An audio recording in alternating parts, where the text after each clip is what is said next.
Yeah, that's how you can do a beat pretty freaking fast. Let me show you a cool beat that I was working on yesterday night.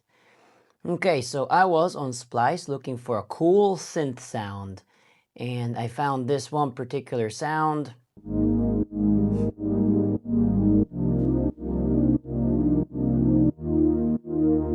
That is really cool. That is really cool. So let me show you what I did.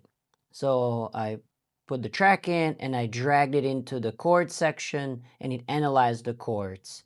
And it looked pretty decent, except there are a couple of color tones like 9s and 11s, stuff like that that I didn't get. But it's good enough for now. So what I did afterwards is I got this session musician. Let's see this.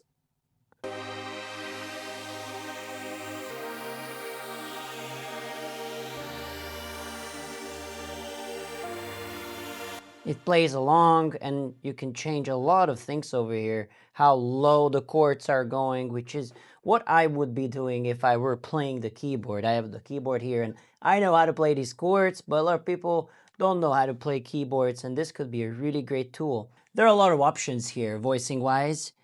Let's see what they are.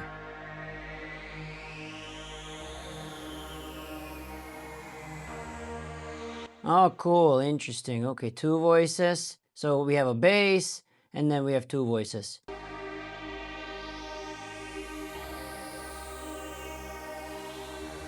That's really cool. It keeps like common tones together. The bass is moving. So this can be a great tool for like beginning of the song. You have less notes, and then you're building on having more and more notes. And it's a pretty cool arranging tool, and you can even shift like the range. Let's check out. Okay, 3 voices.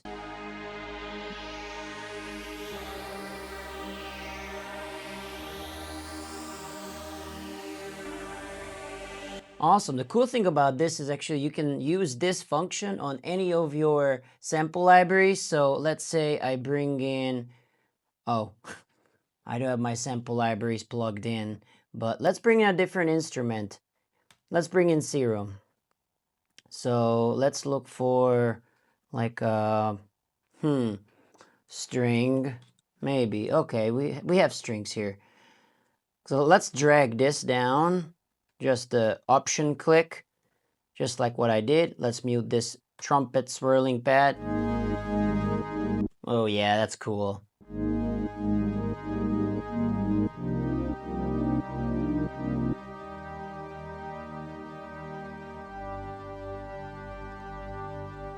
Let's change this to full chord.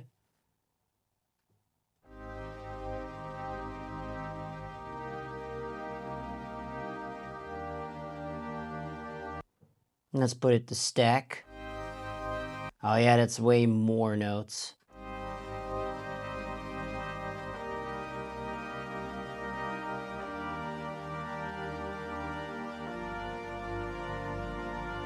Awesome, let's look for a different sound. String. Oh. Strings.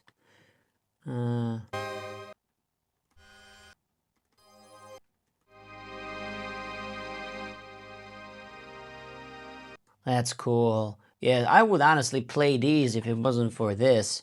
So this can either make you lazy and forget how to play chords or make you a faster producer. Whichever it is, I'll let you decide. That's cool. So there's a lot you can change. Let's put the intensity down. Oh yeah, that intensity is basically how loud it is. Mm, very cool, very cool. Okay, so let's check out another instrument. So I did kind of the same thing yesterday. I added a Serum instrument.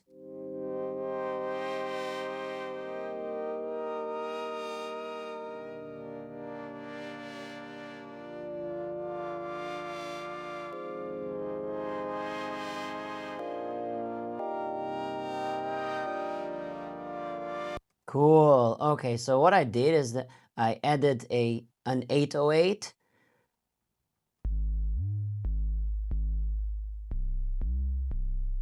And as you can see, it has these really cool like thingies. I don't know what they're called right now. What that means, it's kind of swooping up, you know.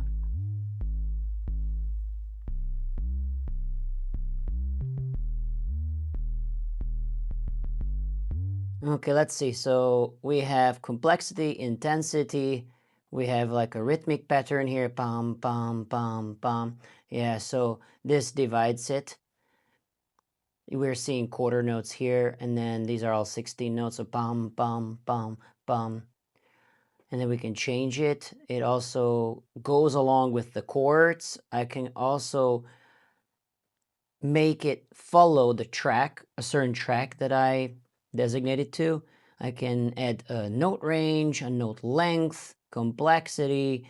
So there's a lot that you can do here, but as long as your chords are good over there, then it'll follow that. So I would honestly play something like this on the keys, you know?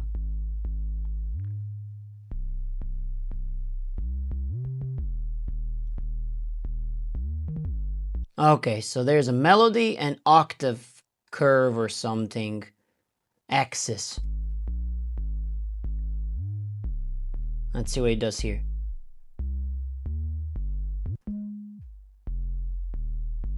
Okay, I don't like that. Regenerate.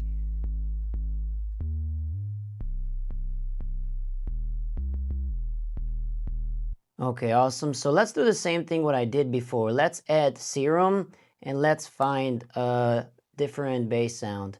808.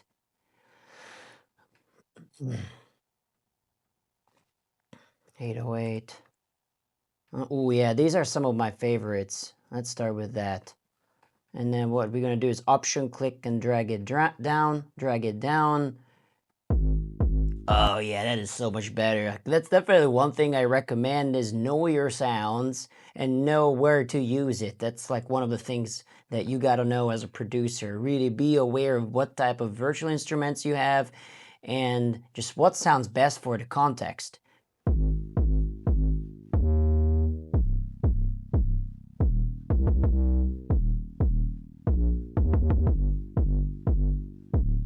That's pretty cool. Okay, so what I did is I added this trap instrument. Let's do it again. So I'm gonna go to drummer, and then there's a bunch of electronic drummers, percussion players, and acoustic drummers, and they added so much since like years ago when it first came out. So let's add the trap, and then again it starts with their own sound. Let's check it out. It's not bad, but there's a way to change it. So you double click on this icon over here, and you can actually hear what they sound like. And you can basically just replace. You go to Spice. Oh, not now. Okay, so let's find a kick, a cool kick sound.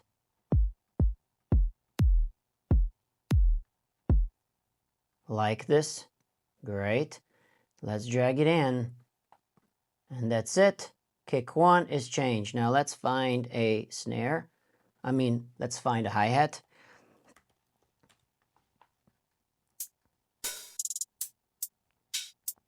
Kind of like this, but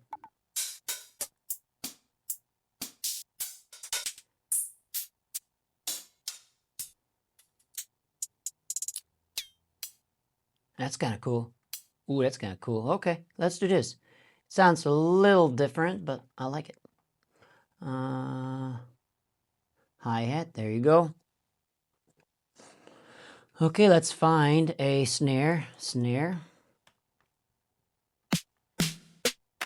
Ooh, that's kind of cool. Okay, we're gonna use that. Okay, so we have some basic stuff here. Kick, snare, and hi-hat. So we changed that. Let's listen to this.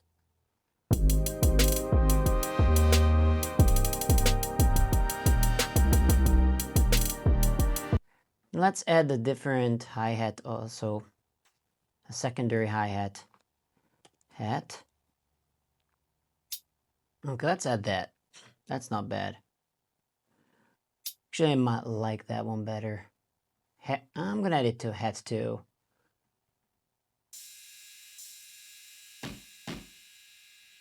Okay, let's see.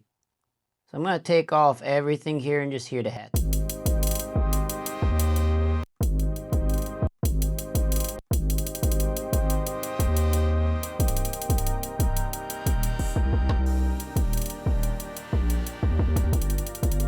Okay, let's add kick and snare.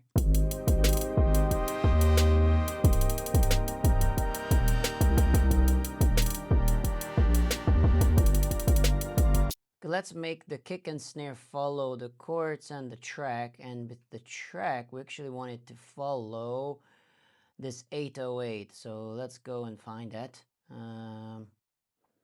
SDU.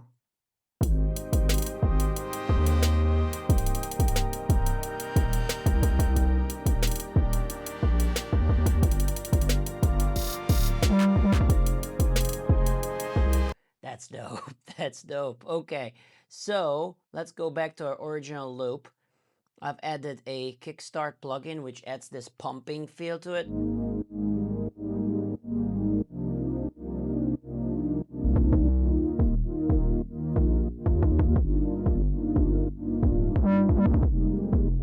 Okay, some of those high elements are not very good. So let me redo that. Regenerate.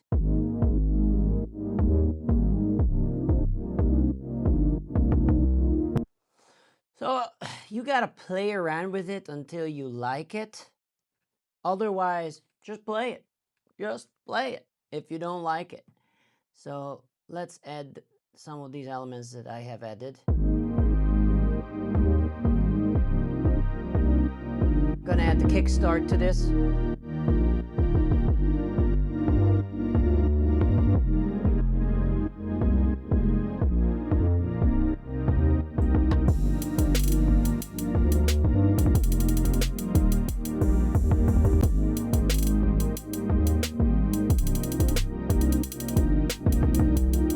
Okay, some of these hi-hat thingies I really don't like. That's where sequencing will be the best bet.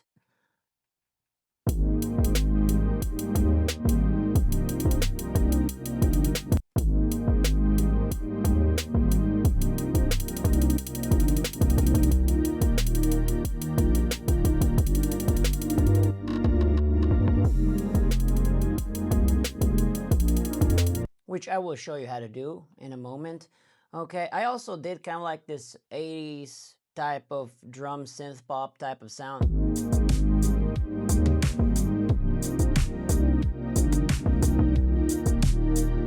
And then I can add just a tiny bit of this trap sound there.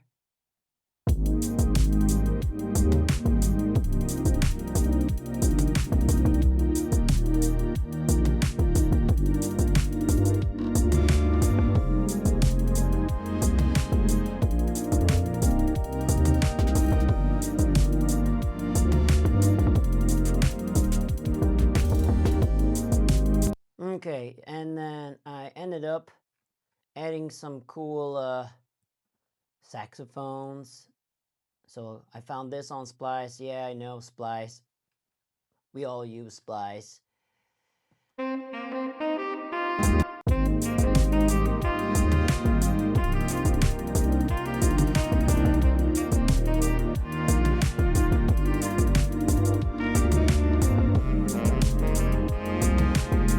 And I found this guitar riff. Sounds great in the background.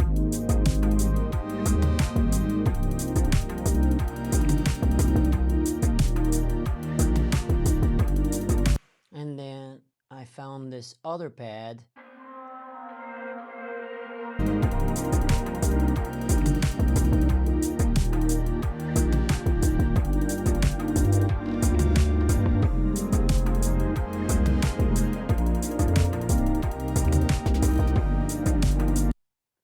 Okay, and I was looking for some kind of vocal hook idea, I found two that I liked. Right now, and all day, we can make plans, swimming the lake.